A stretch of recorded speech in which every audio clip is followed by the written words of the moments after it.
Hi, Leslie. Good evening. I don't know if you can hear me.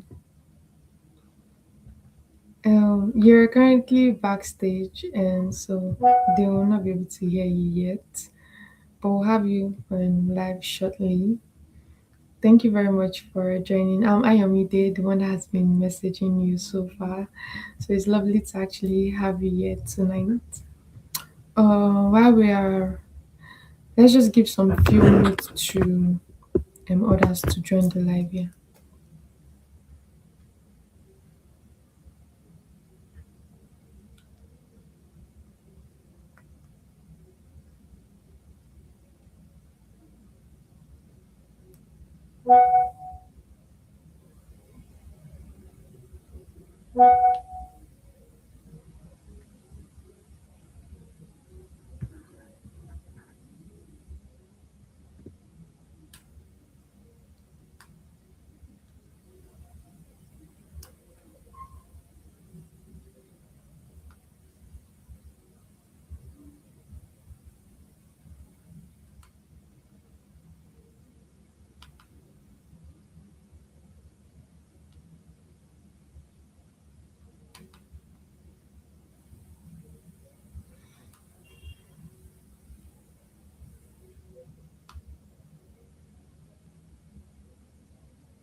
Okay.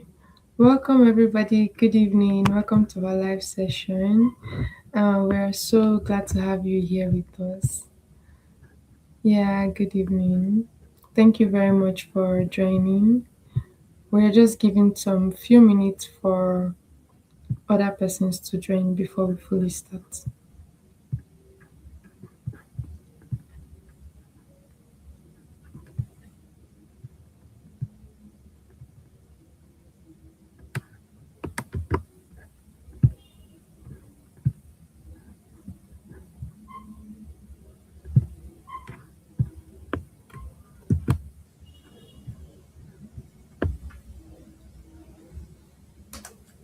Welcome, everybody. We'll be starting in like the next 2 minutes. Let's just give a little bit of time for other persons to join before we fully start. Thank you very much.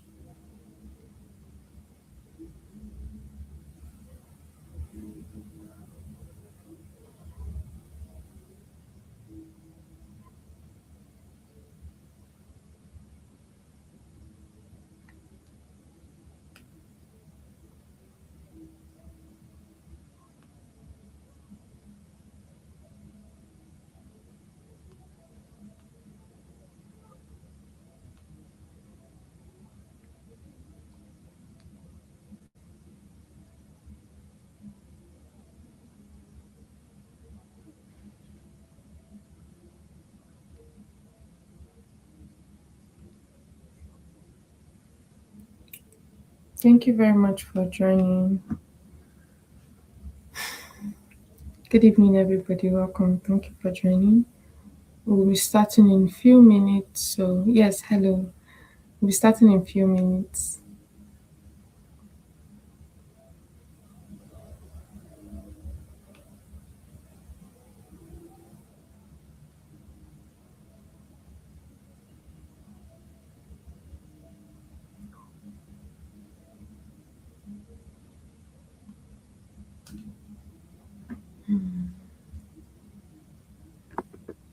We have just 1 minute more and we'll be starting tonight. Um, okay, it's time. So, please, good evening, everybody.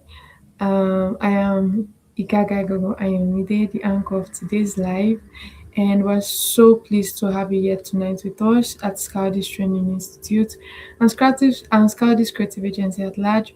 Thank you very much for joining us and being part of this session tonight. I'm very sure it's going to be very interesting, very lovely, and very impactful as always. Thank you so much for joining us.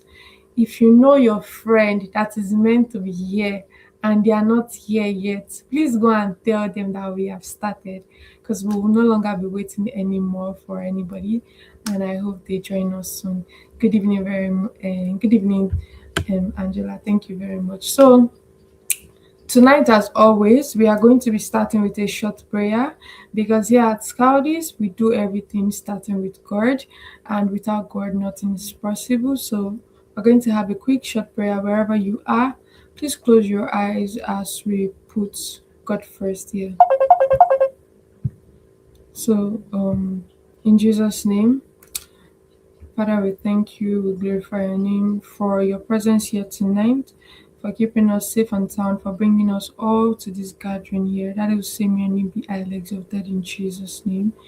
Daddy, oh God, as this session is going to go on tonight, let your presence take control. And we pray that everything goes smoothly in the name of Jesus. Daddy, we shall not only be hearers, but also doers of the things that we learn here tonight. Let your presence be with us. Let your grace come upon us, upon the speaker, upon the host, upon the entire association. That you say, may your grace be with us in the name of Jesus. Lord, anywhere we've sinned against you, knowingly or unknowingly, Father, show us mercies in the name of Jesus. Let your grace and mercy continue to be with us. We put today's session into your hands. I will say, let the session go well and go and be very impactful in the name of Jesus. Let us listen and understand and be able to implement the things we learn here tonight. Lord, we say, may your name be highly exalted and welcome to the session tonight. For in Jesus' mighty name we have prayed. Amen. I want to see the amen in the comment section, please. Amen.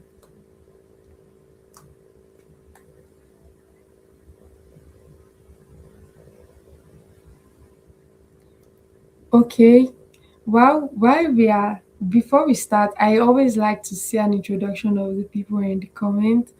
Please introduce yourself, your name and your niche. Please introduce yourself so that we get to know yourself.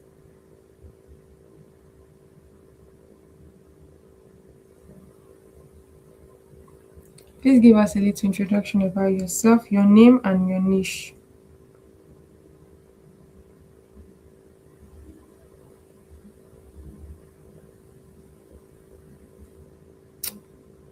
I'm seeing a few persons in the comments. I want to hear from you guys too.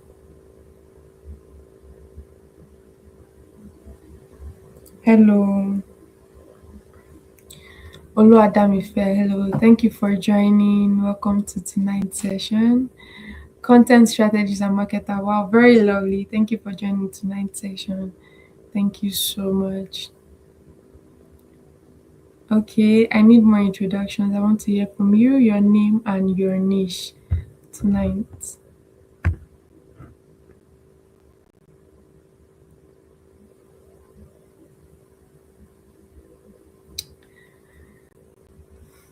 We have limited time for everything we're doing today, so please let us act first with our introduction.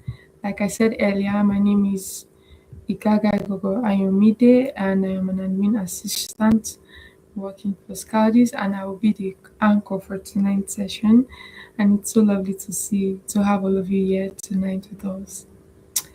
So, for the previous week, moving forward, for the previous week, I believe that the training institution has been doing very well. I can see that a lot of our students has gone far with their courses, their assignments, the 30 days challenge that went on recently, and their posting. I have been seeing all of the updates, and I must commend every one of you for putting in so much effort and interest in what we have been doing so far.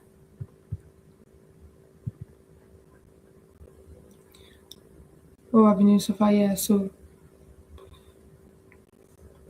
I'm glad to see that the institution is going smoothly, and very soon this current student will be moving out and we'll have more people as usual. I'm just glad, and I'm very sure that we'll be learning a lot, because aside the courses, we've been having like other sessions, other YouTube live sessions, other training sessions, and it's been very amazing because not only are you gaining from your courses, you're also gaining from other people, other speakers, another impactful experiences so far. It's something lovely and commendable.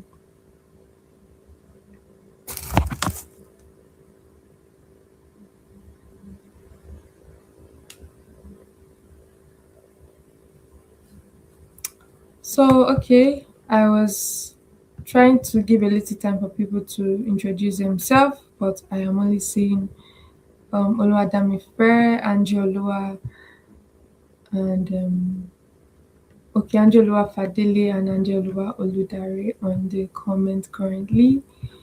And I'm sure other people will be joining soon.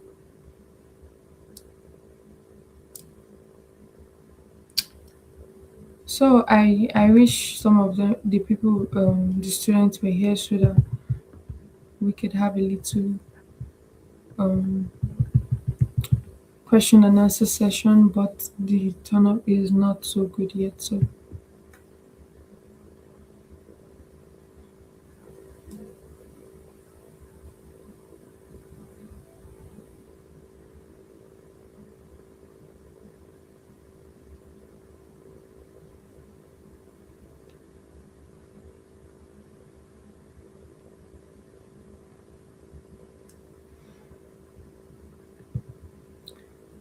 okay, not to waste any more of our time, as while we wait for other persons, I believe we can move forward with the activities for today because of our time frame.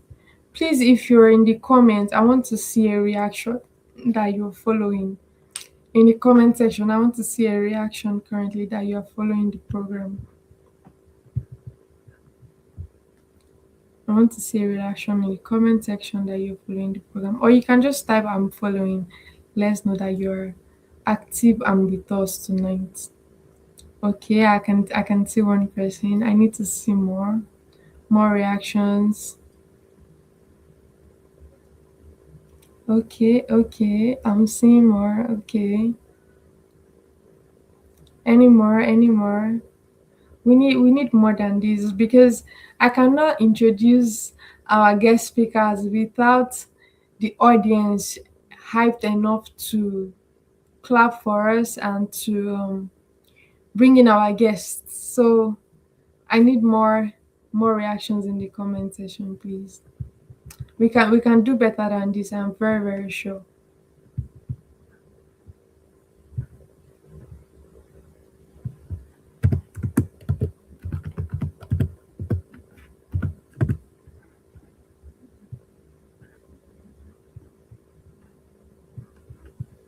We can do better than this tonight.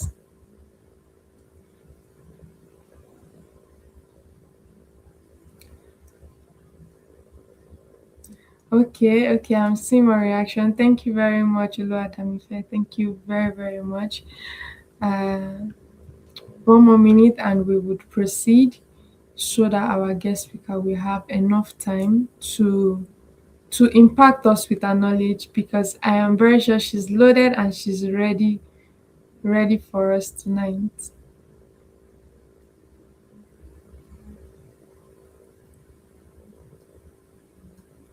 Okay, okay, I'm seeing more.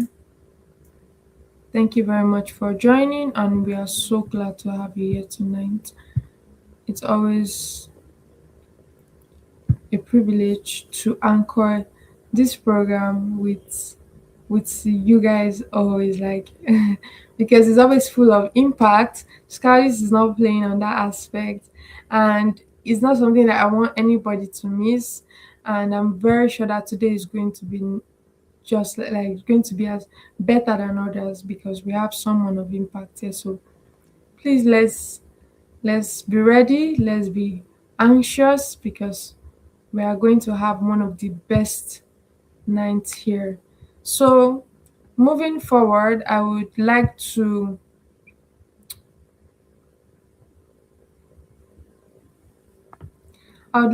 introduce our guest speaker for tonight. We have Miss Leslie Nwasigbo, a brand and content strategist, LinkedIn trainer, and digital visibility expert, known for helping professionals and businesses position themselves effectively through intentional storytelling and content marketing. With a strong background in personal branding and LinkedIn growth strategy, she has built a reputation for translating complex careers and business experiences into relatable, high impact narratives that attract opportunities and drives engagement. Her work spans content creation, profile optimization, and strategic communication, all rooted in the belief that compelling storytelling is central to building authority and visibility in today's digital space. Through her thought leadership and training, she equips individuals and teams to use content not just as a communication, but as a powerful tool for connection, influence, and career advancement. Please, I want to see the reaction in the comment section as I bring Leslie on stage. Welcome, Miss Leslie. We can all see you now. Please unmute your mic. Good evening, Nayomite. Good evening, everyone. Thank you for having me here. We were Um, so glad to have you here tonight. Thank you, thank you. I know we've had a lot of back and forth, but I'm glad that we're finally doing this. Yes, yes. Good evening, everyone in the comment section. I hope we are good. So please let me know when I can kick off. Am I good? Yes, you are good to start off. All right, all right. So I understand I have 1 hour 30 minutes. I'm going to say that's going to be the longest I've spoken for at a stretch. So I hope I don't get tired at some point, but we are good. Oh, you don't Good evening. necessarily need to finish up. It's just so you have enough time frame to give us as much as you can. All right. Yeah. Thank you so much. Thank you. Thank you for the introduction. Yes, like you rightly said, my name is Lacey Misagbo, and I've been within the space for the past 7 years.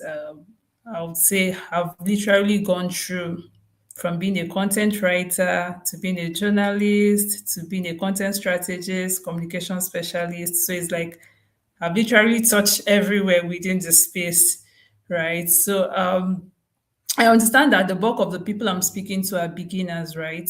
So that I can keep it pretty much simple and straightforward. Is that Yes, right? yes, Ayomide? Okay. yes. Majority of them are All beginners. right. Thank you. I can see some activity in the chat. Thank you so, so much for the warm welcome. Thank you. Thank you. So, straight to today's what we're here to do today. Basically, to talk about content and storytelling, which is, I'll say, some of my favorite things in the world, right? It's really exciting that I get to talk about what I love to talk about. So, let's go straight into it. Before we get into that, in the comment section, so I would say drop your favorite emoji that you feel represents your level of comfort when it comes to content. How would you rate yourself? What emoji best describe your relationship with content so far? So I just want to see 1 or 2 in the comment section. Let me know that. Let me gauge where people are at when it comes to content, content writing, content strategy, and even what you want to learn. Because I might come here with the expectation of what I think you want to learn, and that might be different. So if there is something specific you want to learn, from my experience, I have worked as a freelancer, I have worked in house, I have worked as a journalist. So if there is any specific thing, any specific question you want me to answer to, you can always drop that in the chat, and I would take time to even respond to that specifically so that you get something valuable out of this session. Okay, I can see some emojis in the chat. All right, thank you, everyone. So I believe that for most of us here, this is not the first time we're hearing the word content. I believe so. But then I also think that a lot of times when people say the word content, it is usually restrictive to maybe video content that they consume on social media. A lot of times they restrict it to maybe reels or maybe some of the content that our popular content creators put out there, skit makers and all of that. But then content is so broad that it covers any piece of communication that basically informs, that basically entertain, that inspires or even persuade an audience. That's how broad the word content covers. So it can be a tweet. It can be as simple as the update on your WhatsApp status. It could be a YouTube video. You're right now on YouTube, you're watching this video. That's content. It could be a blog post, right? It could even be a podcast, a meme, infographic. All of these are content. It's not only the skit maker who produces a skit on social media, that's video you watch. No. Content is any piece of communication that informs, it entertains, it inspires, it persuades an audience. So it can be that broad. All right. Okay, I can see some messages in the chat. Please keep that coming. I would do well to touch everything you want to learn from this session as much as possible. So, like I was saying, content is not just what you post. It is anything you put out into the world that makes someone to either think, feel, or act. It makes people feel something. It makes people think, or it even makes people act because it either persuades them to do something. That's content. So the thing is that many people tend to think of content as just posting. Meanwhile, seasoned creators think of content as publishing assets. So it means that every content you put out is like a small investment, right?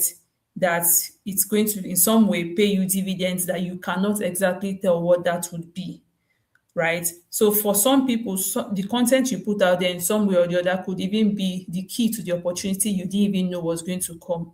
I have pushed out content that people reached out to me to say, oh, we want you to do this. Oh, we want you to do that. Or someone would reach out to me to say, okay, we have a job. We have an opening in an organization, and we think based on the content we came across, we think you'll be the right person for that. So when you see content as not just you posting, but as you're investing into your brand in some way or the other, you're investing into who you are as a person, you become more intentional about content in that way, right? So it could even be the gateway for you to getting that opportunity you didn't even know you deserve because you wrote something, somebody saw it in that light and they thought, oh, you're the right person for this thing. So for businesses, for personal brands, content helps you to build trust even before any form of transaction happens. I'm sure that I can say for a fact that maybe the organizers of this program, they came across one of my content and that's why they thought, okay, I'm the right person to come and talk to you today about content, right? So it builds trust, it builds credibility, and that's why content is really, really important for businesses and even for individuals. Nowadays, content is like your CV in the digital space. Many people get to read from you, many people get to watch your video, many people get to consume what you put out there as the first impression they have about you. So when your content game is top notch, people get to have that good first impression about you, and they can now perceive that, oh, this person has the expertise, this person has the credibility, this person has the personality that we need for so, so, and so, right? And then apart from that, it's also the content always has that compounding value. So someone might come across something that you posted maybe several weeks ago. You might have moved on, you might have even forgotten that you created this content. But because someone saw it and the person liked it, it opens the door to an opportunity for you, right? You know, the thing with paid ads is that the moment you I have been privileged to run a lot of ads in the course of my career, and the moment you turn the ad off, that's it, right? Maybe the ads might run for maybe a few more hours more, but then once you turn it off and it goes off, it has stopped working for you. But with content, somebody can come across that content even 2 years after, right? Somebody can come across randomly scrolling and come across that content several weeks after, and that content still delivers the value that you intended it to deliver. So that's why content is really, really important for you as a person, you as an individual, and even as somebody who you're thinking of creating content for even businesses, it helps these businesses to build trust, to build credibility, and to showcase that, oh, they are experts in this space. A good example would be a brand like Paystack. So Paystack uses content a lot. I mean, a lot of us got to even know about Paystack because of the kind of content they create. That's how powerful content is. That's how powerful it is. So in this space, I have seen people tend to confuse content, tend to confuse marketing, tend to confuse storytelling. So I just want to say that content is the asset, that's the finished work, the body of work you put out there. Marketing is more like the strategy around is the strategy and the distribution. So it's like thinking of getting the content to the right people. Meanwhile, storytelling is the craft. So storytelling is how you is the thought process behind how you ensure that that content connects to people, whether emotionally you want people to remember that content. So it's the entire thought process that goes into ensuring that that finished work connects with people emotionally. When people come across it, it stops the scroll, right? When people come across it, they pause for a while to consume it, whether it's a video, whether it's a text post, whether it's an image. That process that goes into ensuring that that content connects emotionally to the audience, that's storytelling. So storytelling is the crafts, marketing is the strategy and the distribution, and then content is the assets that goes out. So I hope that clarifies it for a lot of people, right? So that you don't tend to confuse what content is, what marketing is, and what storytelling is. Are we good? I might not be able to follow every conversation in the chat, but if there is something important, I believe Ayomide will take note of it and call my attention to it much later. All right. So now the next thing we want to look at is your audience. Your audience. Your audience is so important when you're thinking of creating content, whether for yourself as an individual, whether for a business you're managing their content process. The audience is so, so important because it is the audience that gets to consume the content you're pushing out, right? If your content is not speaking to the right people, it's wasted efforts. It's as good as not even doing anything because your audience are the people who you're expecting to take action from the content you've created. They are the people that you expect to get some form of value in return for that content you've created. So if you don't even get your audience right, it means that that content would not give you the results that you're looking for. So basically, your target audience, they are the people that your content would reach and it would serve. I know that a lot of persons like to say, "Oh, what I do is for everybody, or my content is for the mass market." Even though sometimes you have content that could reach a wide range of people, it's always important to be clear as to who you're speaking to, the right people, so that your content can have more impact on those people. Now, the fact that you're trying to be very specific about your audience does not mean that it limits you, because that's a lot of misconception. People think that, oh, if I limit my content to say, okay, it is this set of people, it is this target audience, it means that I will not get so much out of it. No, what that does is that when you're specific about who your target audience is, it helps your content perform better because it's more relatable to the people. They can see themselves in it. It's like it hits the mark because you're more specific as to who you're speaking to. It does not mean that that content would not other people will still not find value in it, but the people that the content was meant for, we find it as the perfect fit for them because it was designed for them. You're speaking specifically to them. So that's why it's important to always define you're speaking to when you're creating content, right? What as In the course of my work, when I'm trying to come up with a content strategy for any brand at all, I always try to come up with who are the most ideal people that this content is for. So that's where creating like an audience persona comes in, right? So this is like a semi-fictional character, a person that embodies everybody you want to speak to, right? It's like the most ideal person that represents your audience. It could be maybe a young professional, it could be anybody, but you're very particular to say, okay, this is this is the most ideal person that represents my audience. The person probably has a name, the person has age bracket to say, okay, people between 25 to maybe let's say 45. It could be any age range, right? This person ideally is based in either Lagos, Nigeria, Abuja, Nigeria. You specify the location, what the person's income level. If there are some products or there are some things you want to create content around, and maybe the income level is important because either it's on the high side, it's a luxurious product that maybe somebody who is just starting out in life, a student, is not for that income bracket. So if you specify the income level, what are some of the things that make this person peculiar? What are their needs? What are their wants? What are some of the things that would be their motivational factor for even why they'll be interested in what you want to share. So these are the things that goes into defining who your audience are.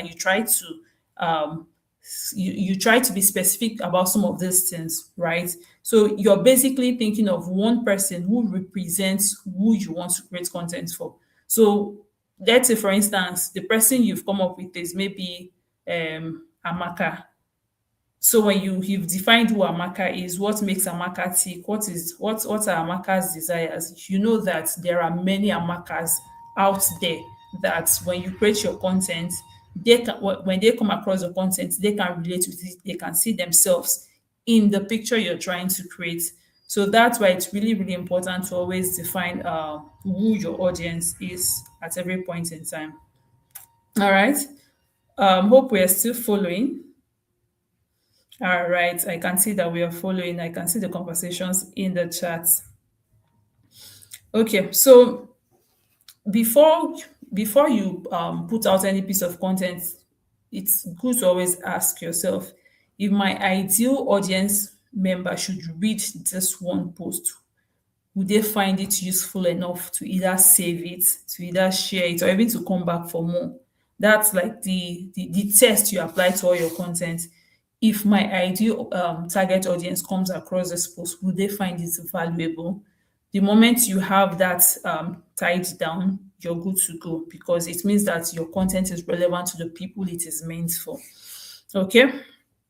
All right. So, very quickly, we're going to now look at some of the common mistakes that people make when they are creating content, or basically content mistakes that people make. I know that a lot of us are still new in this space, so even though you've made some of these mistakes, there's no issue. You're here to learn. You're here to get better, right? Even myself, although I've been in this space for 7 years, I keep learning. I keep improving because nobody really knows it all. So we're going to look at some of the mistakes that people make, right, when they are creating content. And one of that mistake is posting without having a strategy. Posting without having a strategy. One of the things that separates serious creators, serious persons who create content from the random people who post every day on social media is having a strategy, right? It is because when you have a strategy, it means you know what the goal of each post is. You know who it is for. You know what you want people to feel after consuming your content, right? So that strategy makes your content different from every other content out there. You're not just doing things because everyone else is doing it. You're not just jumping on a trend because everyone is jumping on that trend. You're posting because you have a strategy. It is specific to what you want to achieve. It is specific to what you want to get out of it. It is specific to your audience. So when you post without a strategy, it means that you've not thought of all of these other things, your audience, your goal, what you want to get out of it, what you want people to feel after consuming that contract. So that's a mistake a lot of persons make, and that's a mistake that we're sitting in this room today, we don't want to make, right? That's a mistake we don't want to make going forward. Okay. Another mistake people often make is that they are always sales focused. When you're trying to sell, when you're always trying to sell something and your post is always trying to sell something every minute, every time, at some point people tune out of whatever you're trying to, because it's like you're constantly bombarding them with salesy posts. It's just like if you're in a vehicle, maybe a lot of us could relate to this. You're in a vehicle and there is that person on the street who is hawking something, and the person is constantly in your face asking you to buy this thing. The person comes to you all the time. Whenever they see you, the person is always coming to you to buy this thing. Of course, at some point, it's even without you intending it to be so, it's like it repels you, because you're constantly being sold to, you're constantly being asked to part with your money, you're constantly being asked to buy something, right? The person is not coming to you sometimes to even just gist with you, to even just get to know you, to even just maybe have a proper conversation. Or the person is not even coming to maybe educate you about something. The person is always coming to tell you buy, buy, buy, buy, buy. At some point it repels you, and rather than having that effect of opening you up to buying that thing, you now become closed off, you're now guarded, because it's like you literally have to protect your pocket, because if this person comes again, virtue is going to leave you, sort of money is going to leave your pockets, that kind of a thing. So that's what that looks like, right? When you're always salesy in your content. Yes, it's good to sell. I mean, a lot of persons will tell you that you sandwich your sales posts with other kinds of content, so that it's not too forward, sort of, right? People should come around for other kinds of content, and then they also meet the sales post. So it's not only sales, sales, sales, sales all the time. You can educate people, you can entertain them, you can inspire them in line with what you do, or in line with what you want to be known for, but not always all the time trying to sell to people. Okay, so another mistake people make is they always jumping on trends, even when it does not align with who they are, their audience, and what they want to do, right? I'm not saying trends are bad, but a lot of times you see people, especially business people, jumping on all sorts of trends, and you begin to wonder what purpose is this meant to serve. So you for those of us that are here today, we are going away with the fact that when we see trends, we should ask ourselves, does this align with what I want to do? Does this align with my message? Does this align with my audience? Why am I jumping on this trend? Because if you're always jumping on trends, I mean, remember, I think I mentioned earlier that content should have that compounding value, right? So if you're always jumping on trend, you find out that after a while, most of the content on your page are outdated. I mean, trends come and go, right?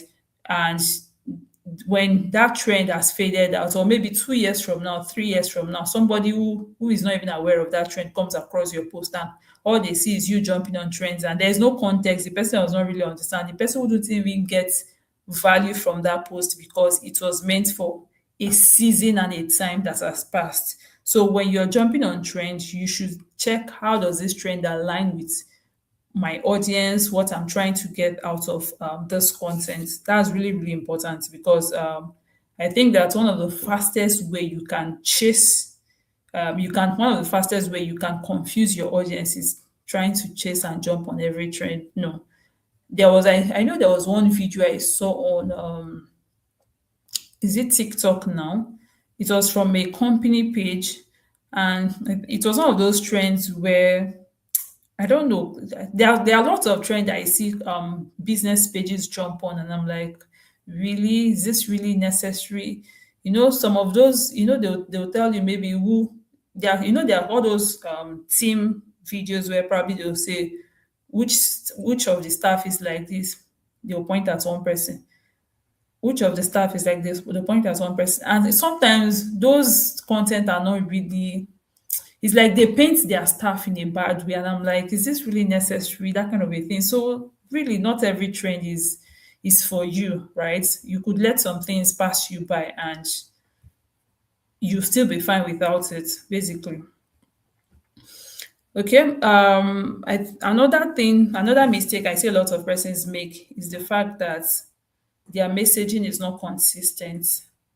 So I remember a time when someone stole a post I wrote, and somebody who has been following me for a while came across the post. The person read it. Of course, you know when people copy your post, when people steal your post, they don't add your name to it. They just copy the post word for word, and post it on their own platform without acknowledging you, without giving you credit, right? So, but somebody read this post and was like, this post sounded like Lacey's post. Apparently I have, sometimes even you might not realize it, right? But you have a certain way you speak. Even when you write, you have a certain way you write, and people who read your content can tell, okay, this is the way Lacey writes. And the person brought the post to me, and I was like, yeah, this is like a post I've written like some time ago, that kind of a thing. But this person copied it word for word. So when you have that consistent message and consistent tone, even your audience would begin to recognize your voice in the midst of all of the content you have there. People can recognize that this is you, right? People can recognize that this is coming from you. If it is not even you, people can tell, right? So being consistent in your messaging helps your audience to sort of attribute that particular style, that particular tone to you, because they can recognize it. It feels unique and authentic to you. So that's really, really important. Okay. So we are now going to go into storytelling. What does that look like? I mentioned earlier that storytelling is the craft. A lot of times, it is the work that goes into every piece of content you consume when you come across content on social media, right? Especially the great ones. If there is a very strong story behind it, it feels relatable. I know just few days ago, I was watching one of these old Airtel ads where was it what's his name now? I think is it Kunle Afolayan? He was, is it one of the Afolayans? I can't remember exactly which of them now. So basically, in the ad, he was stuck on an island. You know those movies where somebody was either they were left behind, or either maybe there was a shipwreck or something, and they were washed to the shores, an island far away from everywhere you get, and they are stranded on that island. They were now trying to, he was not even trying to draw the attention of some ships passing by. He writes SOS on a paper, puts it in a bottle, and threw it to the ship. Like he even, I think he did something around like using fire to try to alert it like a plane. So basically the ad was telling you that without data, it's like you're cut off from the world, you're stranded, you're lost, that kind of a thing. But because of the storytelling that went into it, it made it such a beautiful piece of ad, right? That it really stood out. So storytelling, that is basically storytelling, where you're packaging your message. Sorry, story where you're packaging, a minute please.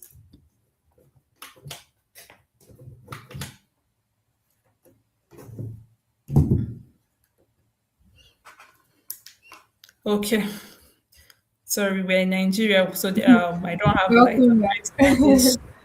Yeah, always So exciting. storytelling is basically that, where you're packaging your message in such a way that there is that emotional connection. People can feel it, right? Even without you saying so much, people can get the message, because there is that connection between what you've created and what the people can get from it. So a lot of times, sometimes people might forget statistics, right? People might forget facts, but people it's hard for people to forget a good story. See the way I just talked about this ad I watched, because it was a good story. I could remember it. I can't even remember the name of the particular person who was in the ad, but I can remember the storyline. That is how powerful storytelling is. So storytelling is really, really important in communication. I know that recently myself and some members of my organization, we worked on a documentary, and we were able to build that empathy story, that connection with the audience, because it was something a lot of persons could relate with, right? So that's why storytelling is important. It sort of brings to life an abstract idea. In the case of this ad, if somebody tells you without data you're lost, or without data you're stranded, that might look like, okay, what are you saying? But they now painted a picture with somebody who is stranded on an island, away from civilization, away from everyone else. So it sort of made that idea, it sort of dramatized the idea, sort of, right? If somebody tells you our product saves you time, you can easily forget that.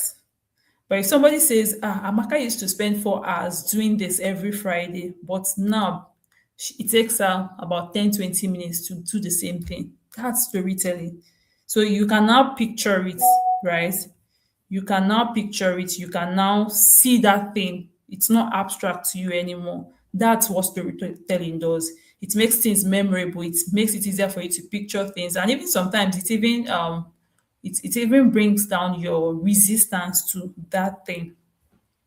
So I've talked a lot about what storytelling does, but then what makes a good story? What are the elements of a good story? The very first thing is the character. Of course, a story has to be about something, either an animate or inanimate object, right? There's usually somebody that the audience can either relate with, they can root for, they can vouch for. If it's even for a brand, it could be maybe the customer, right? It could be somebody that people can connect to. So there's always that character. There's always, if you're even creating content for a brand, it could even be the customer in this case. The customer is the hero in that story, right? So every good story needs a character, whether it's an whether it's a human being, whether it's an animate or inanimate object, but every character needs a good story, right? Then another thing is a good story needs a conflict.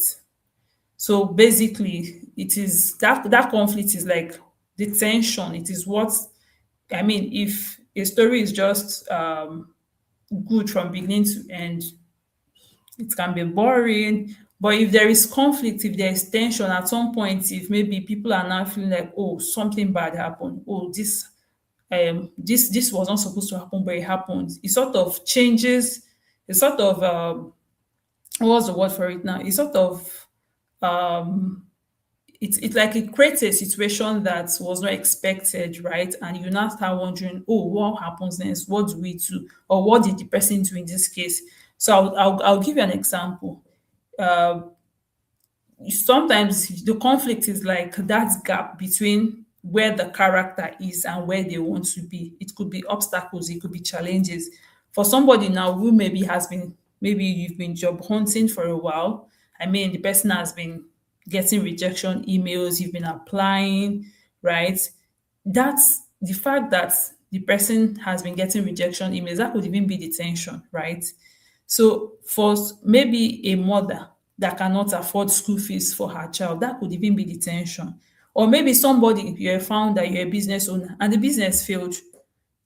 Of course, that's something that is like a blocker, that's like a challenge, that's like an obstacle in the way of the person. So these things sort of make the story interesting because I mean people now want to find out what next, what happened, how was the person able to get past this, right? So that's why conflict is an important element of a good story.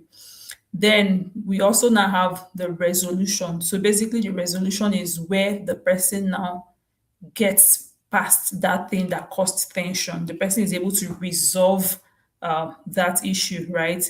So now, the most important thing with the resolution is that it should feel like the person ended. It shouldn't be something that was like magically delivered, sort of, right? So, in the case of maybe somebody who has been applying for a while, and maybe what happened, the person went through this program, right?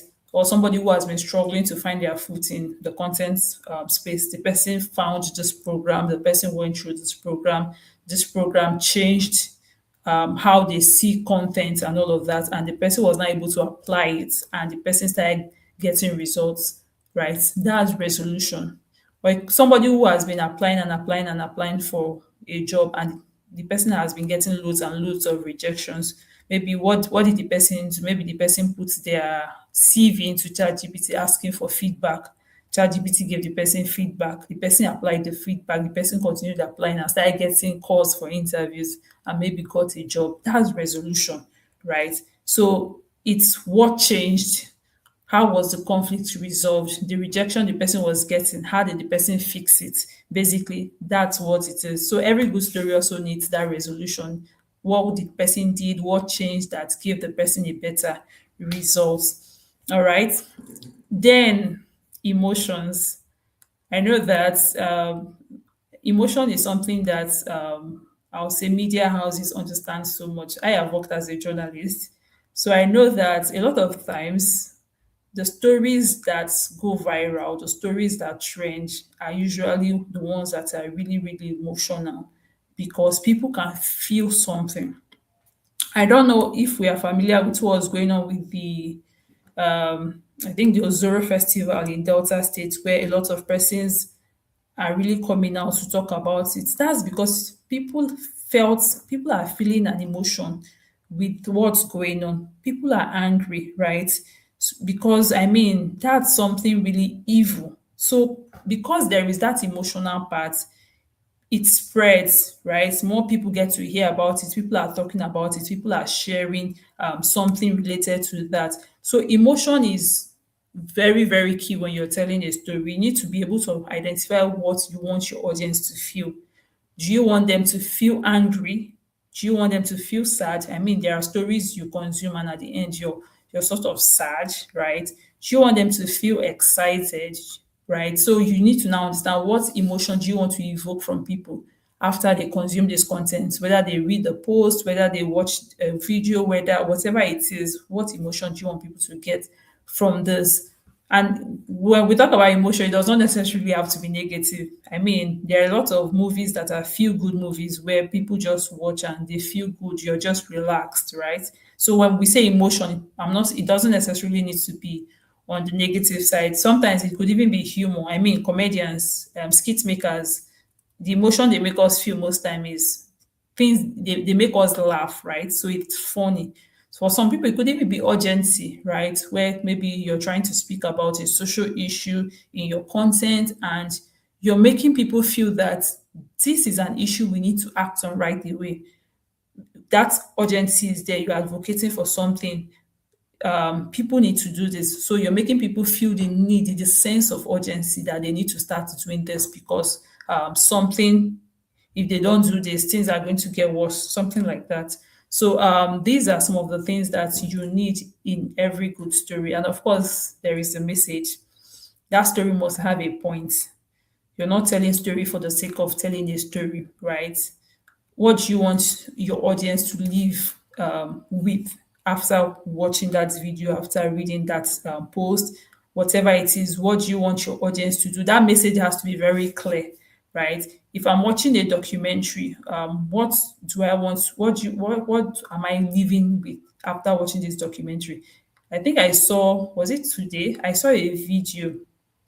I think some school children, I don't know what country that is, whether it's Kenya, whether it's Uganda, but I know it's not Nigeria because the accent was different, right? They were talking about gender-based violence. So in that case, now when you after watching that video, I know what the message is, that both as men and women, we should contribute our part to stop gender-based violence, right? So that message was clear. That's the same way when you're creating content, you ask yourself, what's the point? What do I want people to walk away with? What message do I want this piece of content to leave people with?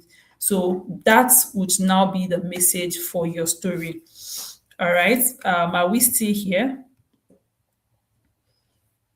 All right. I can see the charts. I can see. Yeah, we're following you seriously. All Even I right. myself, I'm learning a lot. All right. So thank you, Ayomide, for that. So I for storytelling, we usually have so there are like some frameworks that helps in storytelling. And basically what those frameworks do is that you're not sort of reinventing the wheel. People like to say that for everything you've done, there's most likely that someone else have done it, right? So even though you try to be authentic in your approach and all of that, there are some things that some persons have done that even makes it easier for you when you're trying to even create content. And in storytelling, we have like frameworks that even copywriters use these frameworks, right? Just to ensure that there is that flow and what you're trying to produce has that coherence. It has the effects you want it to have, basically. So I'm going to run through some of these frameworks that we use. People have used them, and people will continue to use them when they are coming up with stories. Okay. Even as I go through some of them, you begin to recognize that you've seen some of these things play out in some of the content you've consumed online. Okay. So basically, these frameworks are like tools that you can use. Even when you want to create a post tomorrow, you could just say, okay, I have this idea. Let me use this framework for it. And you can easily just come up with something without even thinking too much about it. So basically, that's what these storytelling frameworks are for, right? So the very first one is the problem solution results framework. And it is basically as it sounds. You start with a problem. What is the problem? You enter the solution. What did the person do, or what should the person do, right? Or what did you do in this case if you're telling your own personal story? And then what was the result? What was that outcome you got from doing that thing you did, right? So let's go back to the example I used earlier. So I could say something like maybe talking about graduates who spend months applying for jobs and they didn't get any feedback. There was, in fact, some people even get rejection mails. There are those who don't even hear back at all. You don't even know whether your application was even viewed by somebody. You're not hearing anything, right? So that's the problem. Many people, many graduates, or Amaka in this case, she has spent months applying for jobs, but she hasn't heard anything back. That's the problem. You start with that. Then to introduce the solution, now you're not saying something like, so she now started treating her LinkedIn profile differently, right? She went to fix her LinkedIn profile, or maybe she even attended this program, right? She learned how to position herself better, something like that. That's a solution now. So she started treating her LinkedIn profile differently. She went to revamp her LinkedIn profile, started being active on LinkedIn, started posting on LinkedIn, something like that. She started updating her LinkedIn, positioning herself better. That's the solution, right? Or that's what she did, right? And then, 3 weeks later, because she did all of this, a recruiter reached out to her with a job offer. That's the result she got from all of that. So in this case now, there is a problem, there was a solution, something the person did, and then there is a result. So it could come in different forms. It could even, maybe when you're for testimonial videos, it could still be something like that. Oh, so person had this problem. She reached out to us and we helped her. We did this, and this for her, right? And this was the result she got, right? So you can use it for testimonials. You can use it for case studies. You can even use it for educational posts, right? Or even for your own personal stories to try to tell people that, oh, I was struggling with this thing at some point, and then I came across this, or I did this. This was what I did differently, and this was the result I got. So that's how the problem solution results framework works for storytelling. You must have seen a lot of this too, I'm sure. I know that some of us here might have even used this approach without even knowing that this is what it is. So that's one of it. Another one is the before after bridge. So it's sort of similar to the first one, but you'll see the difference when I go into it. So this one basically paints that picture of a transformation. A lot of weight loss brands use this, the before, the after, and then the bridge.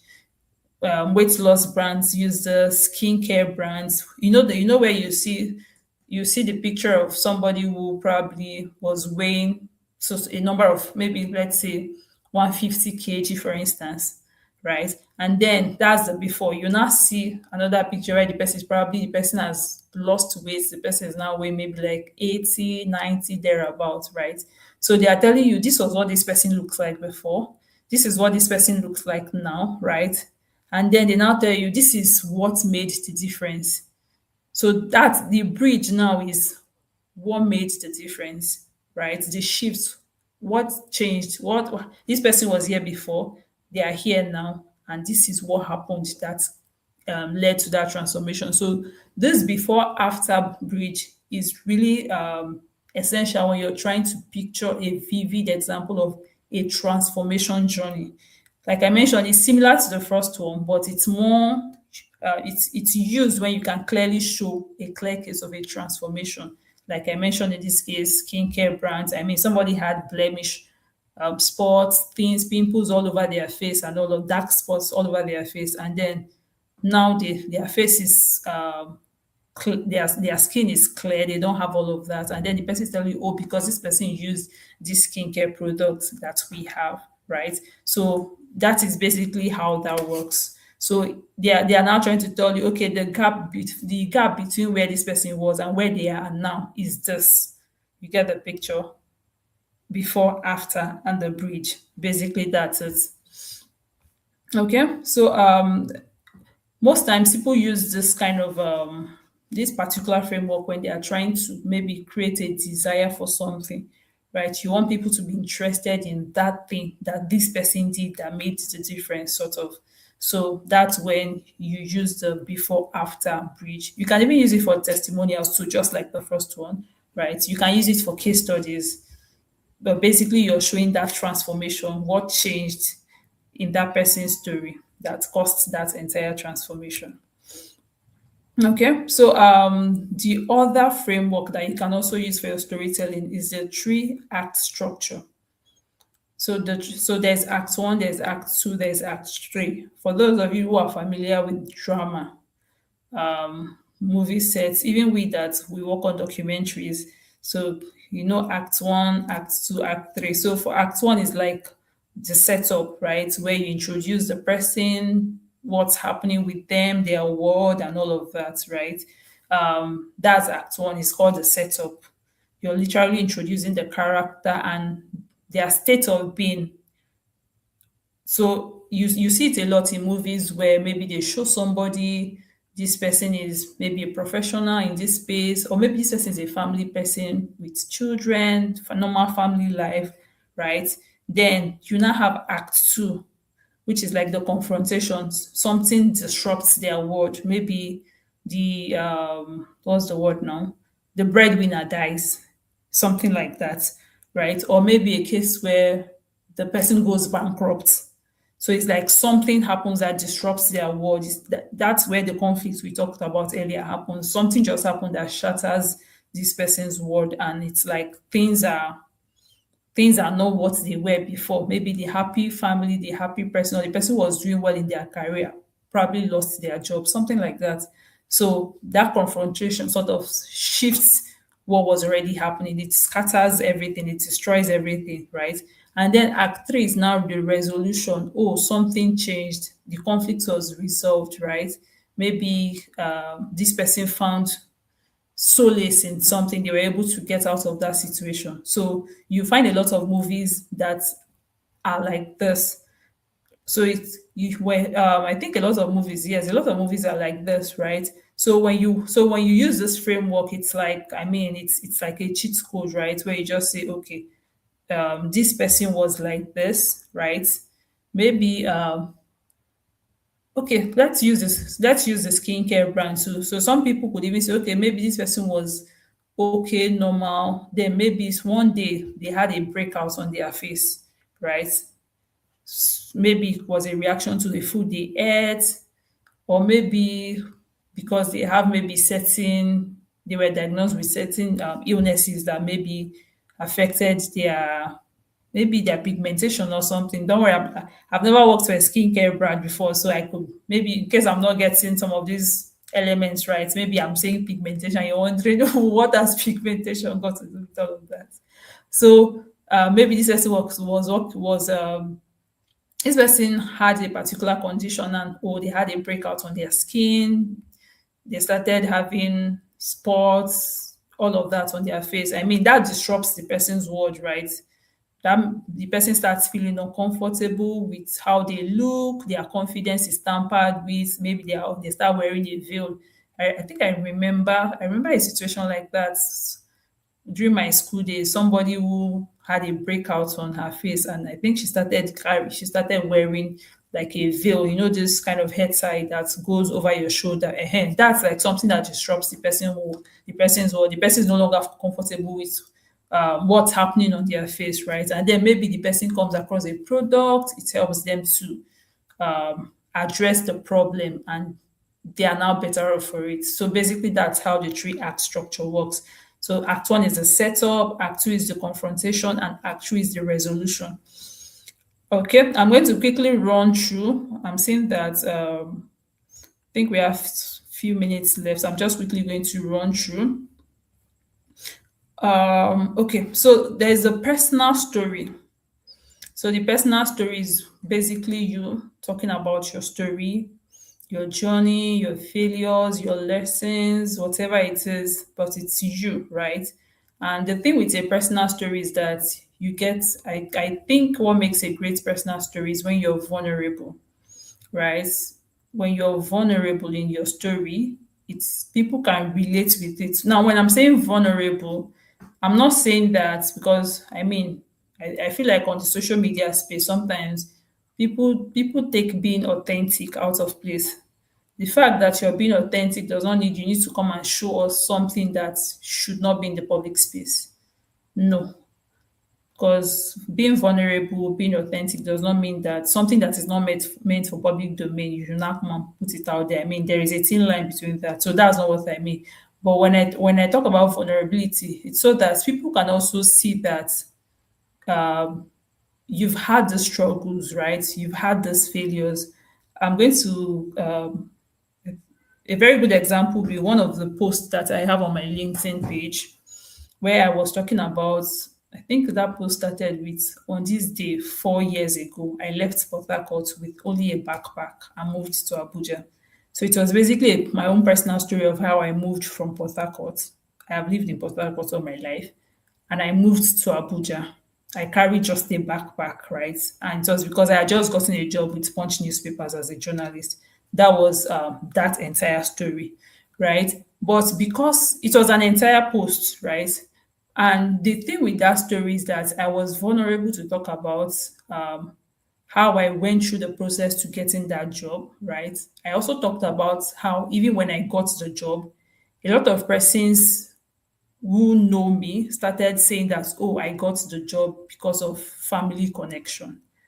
And this was a job that none of my family members knew about.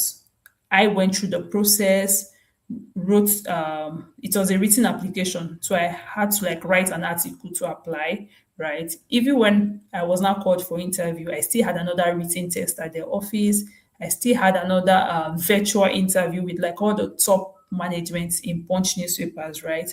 So it was until I got the offer letter. It wasn't I got the offer letter, my family even got to know about it. But so getting to hear that my own hard work and everything that went into that process for me to get that job, people were like, she just got it. Somebody in her family helped her get the job. I was pained because I mean, it felt like my intelligence was being questioned. Like, are you saying I'm daft? Like, I can't get a job like this on my own based on merit and all of that? So that story was vulnerable, right? And a lot of persons connected with it. That post did so well. Somebody somebody who was even about relocating from Port Harcourt to Abuja connected with that story because she felt seen, right? She felt like, okay, this person has been in a similar situation, has moved from one city to another, right? Those who have also had maybe their achievements being questioned also related with that post. You know, a lot of persons that somebody will dismiss your achievement as, oh, you're just lucky. It's not like there's any big deal there, or maybe something, or life is easier for you, and that's why you could do this. You understand that kind of thing. So a lot of persons related with that post because I was vulnerable. I talked about my pain, I talked about my journey, and all of that. It also inspired a lot of persons that one can no matter how people say, oh, you need connection to get a job, people can actually get a job without knowing anybody in that organization. So that story was a personal story. It was me talking about my things that I felt vulnerable about because I was really pained with the whole situation and all. But it inspired a lot of persons. People were moved by it. It made my audience to feel that, okay, this person is a human. This person has been in this position where they've had whatever they did being questioned. You understand? So that's the beauty of a personal story. It can move people, it can inspire people, it can touch people, people can relate with that story because you've shared something that is personal and they can see themselves in it. So basically, that's it for personal stories. Okay.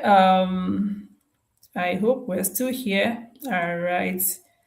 Don't worry, occasionally I tend to look at the chat so that I know that people can still hear me and they can still see me. So I don't just, I'm not talking for so long and I realize I'm the only person still here in this room. Okay. Yeah. We're following you, yes. We're Okay. hearing you. Okay.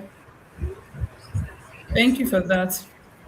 Okay, so I'm going to try to run through to finish in the next 10 20 minutes so we can go through questions. So Yes. there are a lot of types of content you can create. I'm sure you know that by now. Content that educates people, content that entertain people, content that inspire people, and even content that builds authority. So for content that builds authority, you're basically positioning yourself as a thought leader, right? You're basically positioning yourself as somebody who knows something about this space. I have a post that is going out tomorrow. It's already scheduled. And one of the things that post is doing is also to position me as somebody who knows my field, right? So some content could be like that. It's built authority. You're sharing something that it's based on your insight as a professional in this field, sort of, right? So those are different kinds of content that you can create.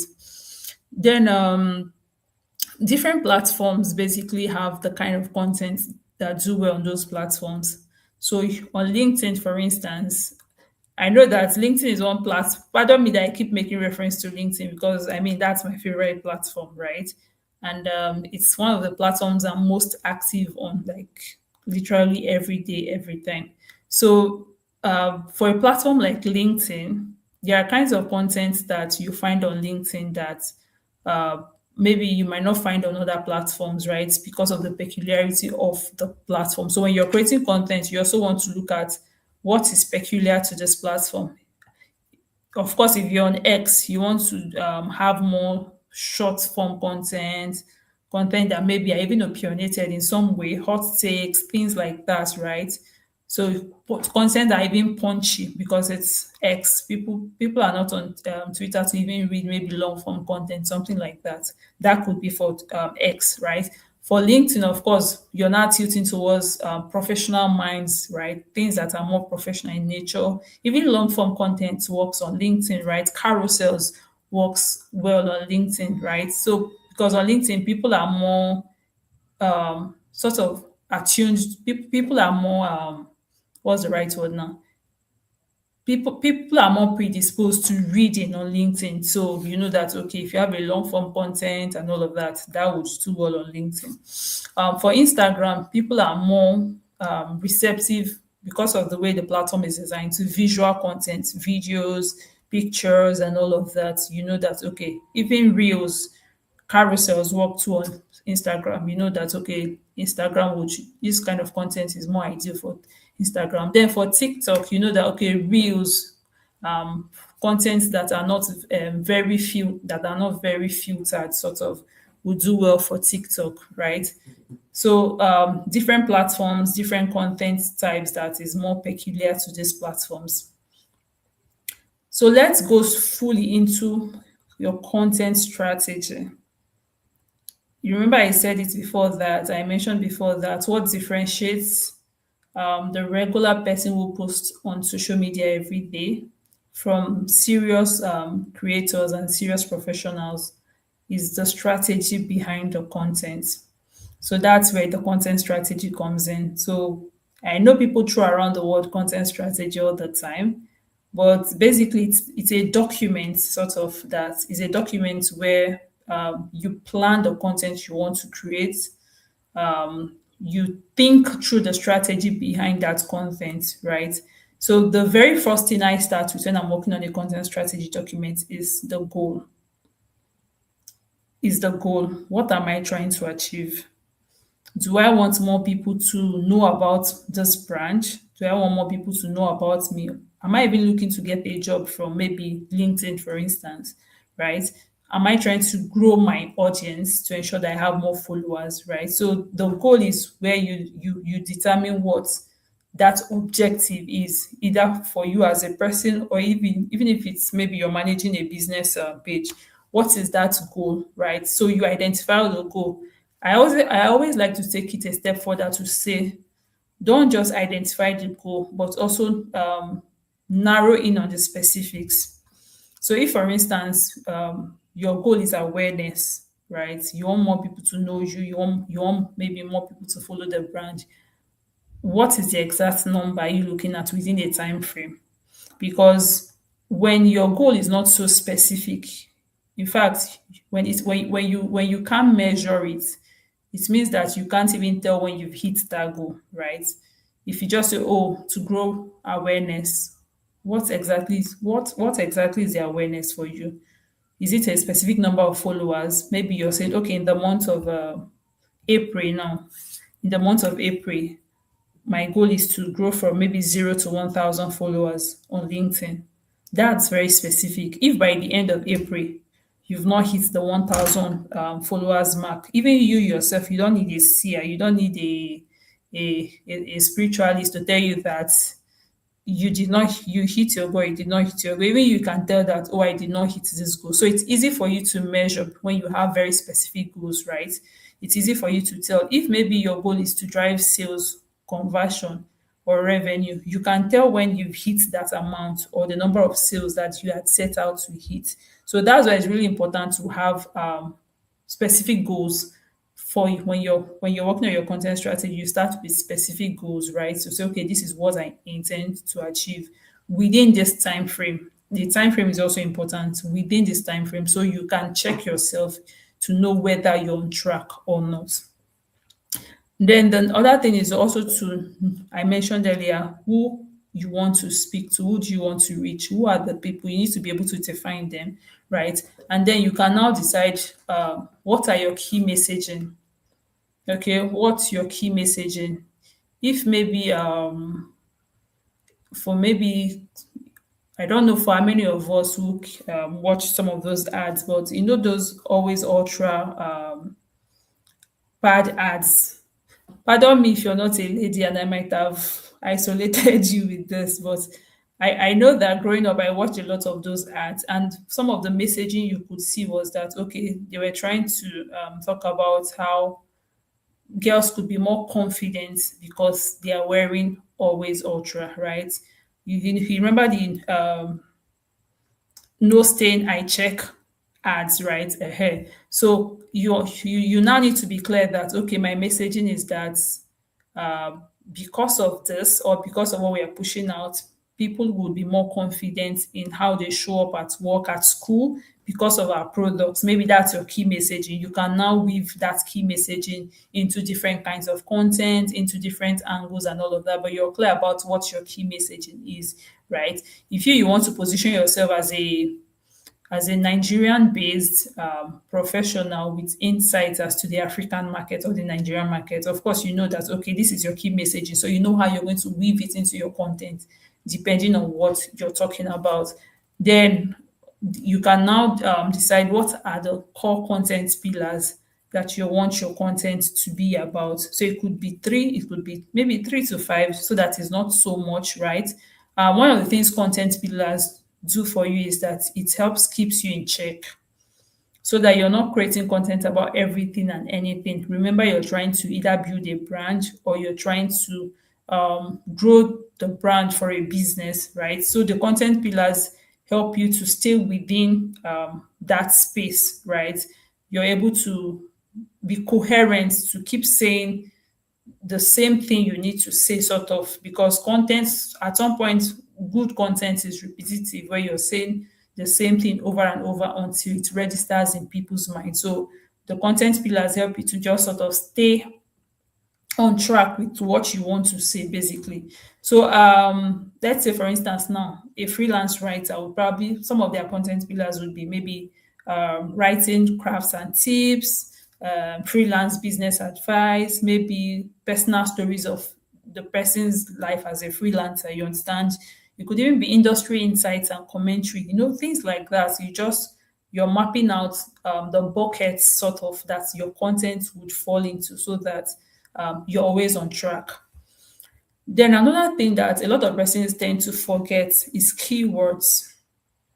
I always emphasize keywords because we think in keywords. Social media functions based on keywords. When you're searching for something, when you go on Google, you're searching for something, you're searching for things based on keywords, right?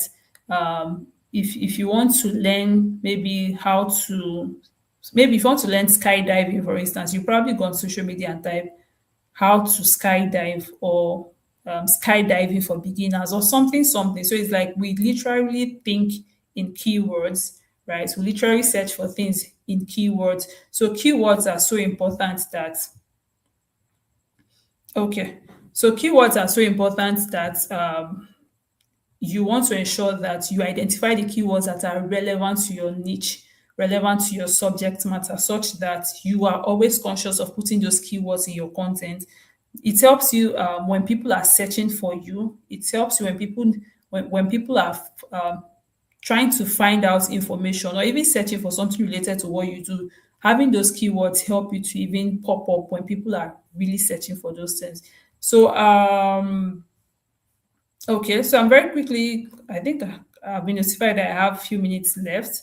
So I'm just going to go into some design principles for non-designers, because I know that sometimes our content tend to be visual in nature, right?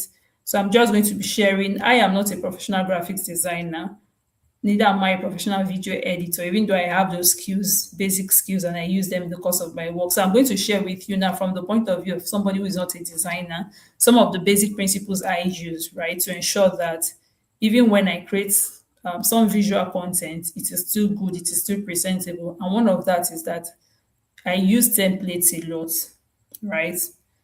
I don't try to reinvent the wheel when I'm working on a particular design, because I know I'm not a professional graphics designer. So I try to look for templates that are closest to what I want to achieve. If I want to design a flyer, I'm not fooling myself and starting from scratch. No, I look for it. Maybe if I'm using a platform like Canva, I try to look for a template that fits what I want to do as much as possible, so that I'm literally changing a few things, and maybe changing colors, changing the words, maybe changing images, few things here and there, and then that design looks like it's mine. Okay, so that's one of the things I do. Then another thing is try to go for something simple, because if a design is very complex, it's going to show when it's not a professional designer working on it.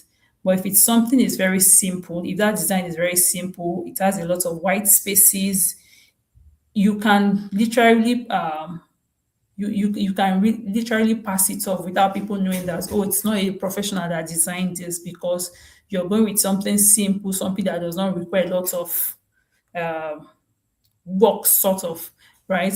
Then another thing is the contrast.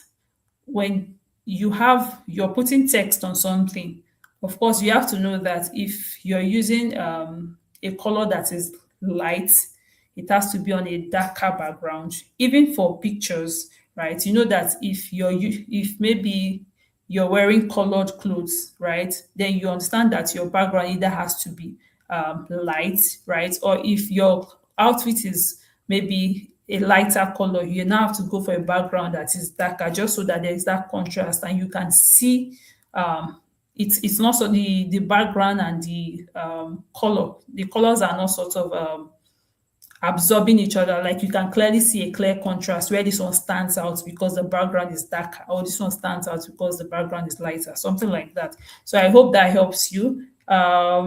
Yeah, these are some of. So another thing is consistency, basically in your colors, in your fonts, just ensuring that things are consistent and you're not using too many colors.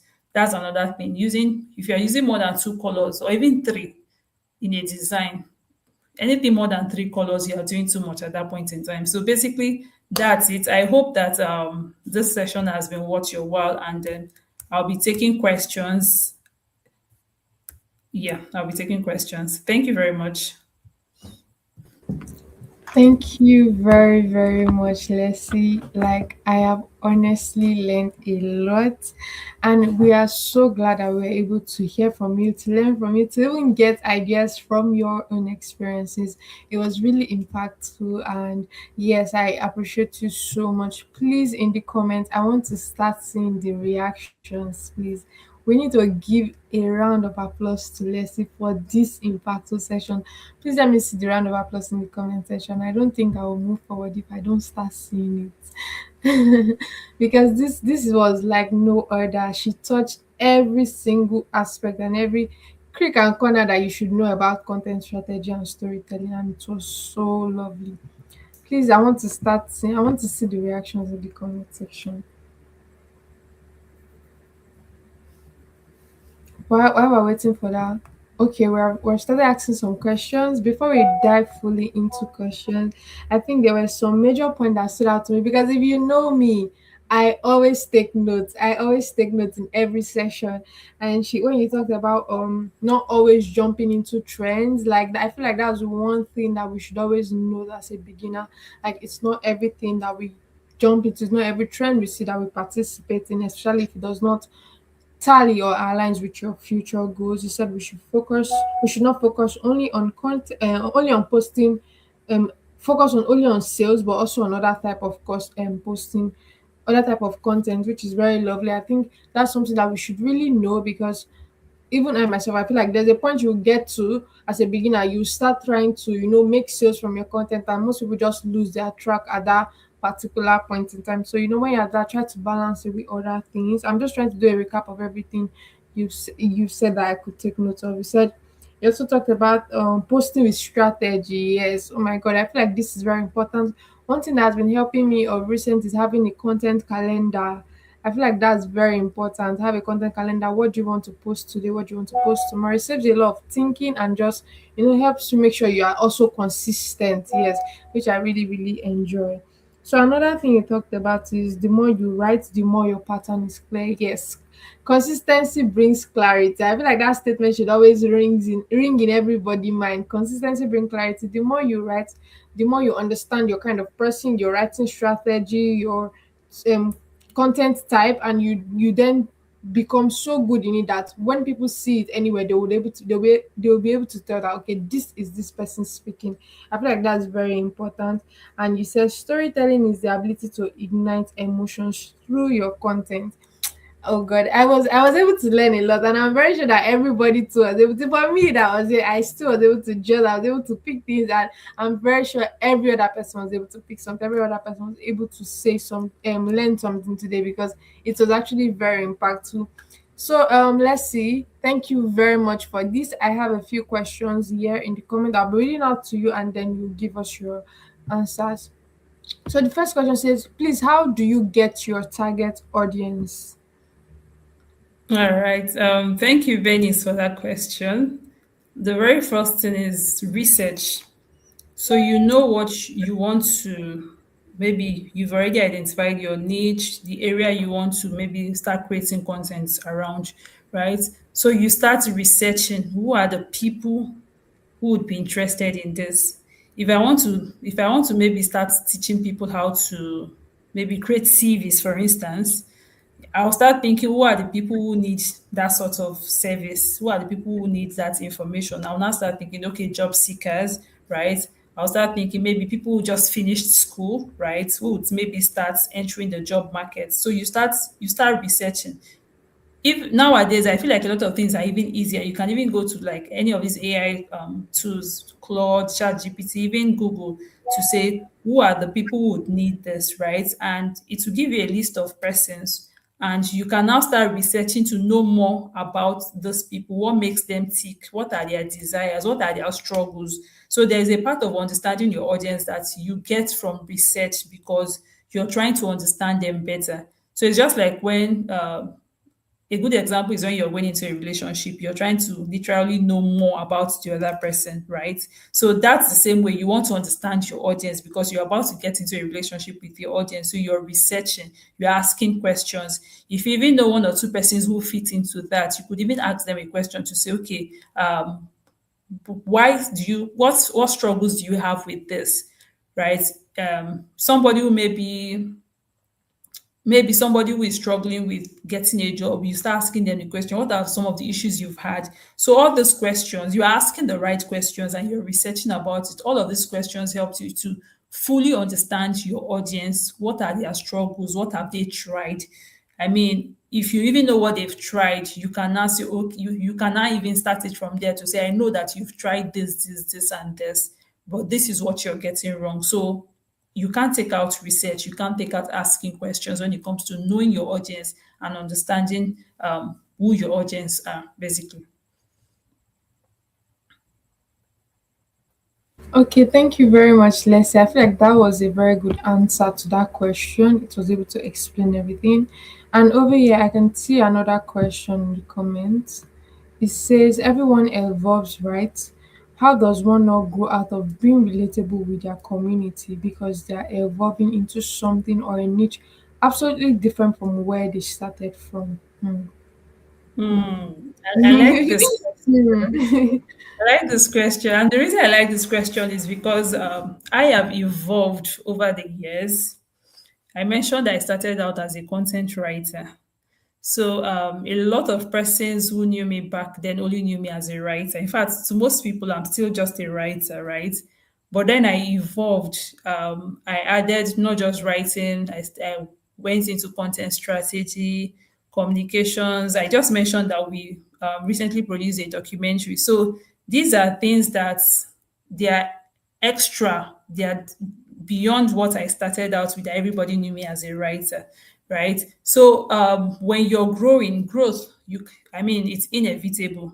At some point, you're going to sort of grow beyond what you started with. Sometimes it might even be like a complete switch, right? It could be maybe this is you.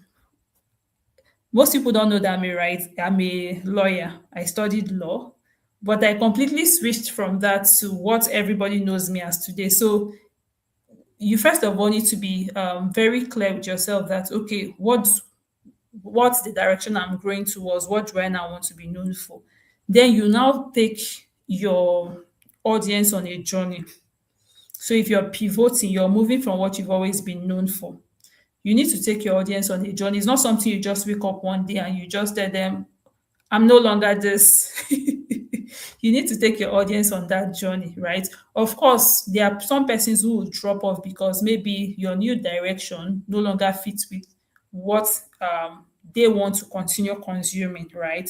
But while some persons might drop off, some would stay, and the newer persons who like that direction you're going towards would still join you, right? But you need to take your audience on a journey. Let them understand that. I mean, you take them through the process. It's even better for a personal brand because people are following you for you, right? So even when you're evolving, they are following you on that journey. I think recently someone reached out to me and she was saying something and she was like, "Oh, she has been following me for a while." She made mention of back in the days when there were some kinds of content I was creating, and I was like, "Oh, this person has really followed me for a while. They've seen me through the different seasons of me evolving." So take your audience on a journey, share with them. Sometimes you might even be stuck. One thing I think that a lot of persons don't do enough is that they always want to show up as their most perfect self. So they are really not vulnerable with their audience to say, okay, I'm evolving, I'm shifting, something is changing. I was in the tech industry until about last year when I decided that okay, I wanted to move into a non-profit space as a communications professional. I have worked in a tech organization for over three years plus, where I felt like okay, I wanted to start functioning in the non-profit space. I took my audience on a journey. I started talking about it, right? I started talking about the fact that I was feeling that disconnect and I was moving towards a new direction. And even when I started moving to the non-profit space, I started talking about it. So when I now got my current role, which is in the non-profit space, my audience were not surprised. I didn't lose any followers. I didn't lose anybody. I carried them on a journey, right? So that's really important because if you, one thing with your content is your content also has to feel what's the word for it now? It has to resonate with you as much as it resonates with your audience. So when your content no longer resonates with you because you're growing and you want to start creating content about something else, please carry your audience on the journey. That's basically it. I hope that my answer it treats that question. You get the clarity you want from that question. But if you Yeah, don't, please still drop another question. Let me know that, oh, maybe there's a part you want me to talk about and I didn't talk about that part. thank you very much. That was a very good answer, by the way. I can see somebody saying that's really brilliant in the comment section because that answer it really touched every angle. And I'm glad that you were able to give that very explanatory answer. So just, know how to involve your audience in whatever you're doing as you grow so that they're able to follow through with you. I think that's a very good answer to that question. Okay, says it does. I understand how to approach it now. So yes, that's very clear. Thank you very much, Miss Leslie. We really appreciate your presence here. Thank you very much for doing awesomely well in teaching us, in guiding us today. It was very amazing. Please, if you have any other question, we have just 1 minute to attend to questions so that we can call it a wrap tonight. Please, if you have any other question, you can ask now. If you don't have a question, please send a reaction in the comment section. Let's put our hands together for Miss Leslie for such a wonderful experience today. This is an experience. It's not just a session, it's an experience because we're learning not just from our words but from our own past actions, and that way we can really, we know how to move forward on our own too as well. So thank you very, very much. I can see the reactions in the comment. I'm saying I really enjoyed listening and learning from you, Miss Leslie. Thank you so much once again. We appreciate you. I can see thank you so much, Ma, in the comment section, like a lot. Because I'm sure that everybody felt your presence here tonight. I was so happy that you were able to take out your time to join us tonight here and to really give us this impact. Like I say thank you a lot because it's not easy to, take out from your time to teach somebody else, but you really did it for us and I was so glad and we appreciate you for joining us here tonight. So I Thank believe you. that there's no Mhm.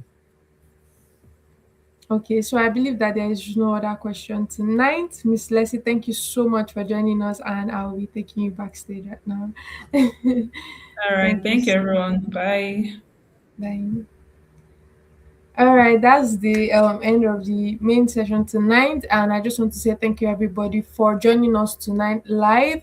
And for those that are going to be watching our recordings later, thank you so much for listening this far. And I'm very sure that you've been able to learn a one or two or pick out something to add to your own personal experience as you move forward.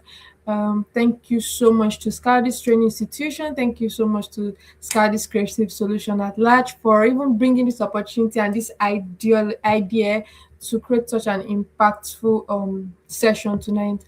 So and thank you so much for joining.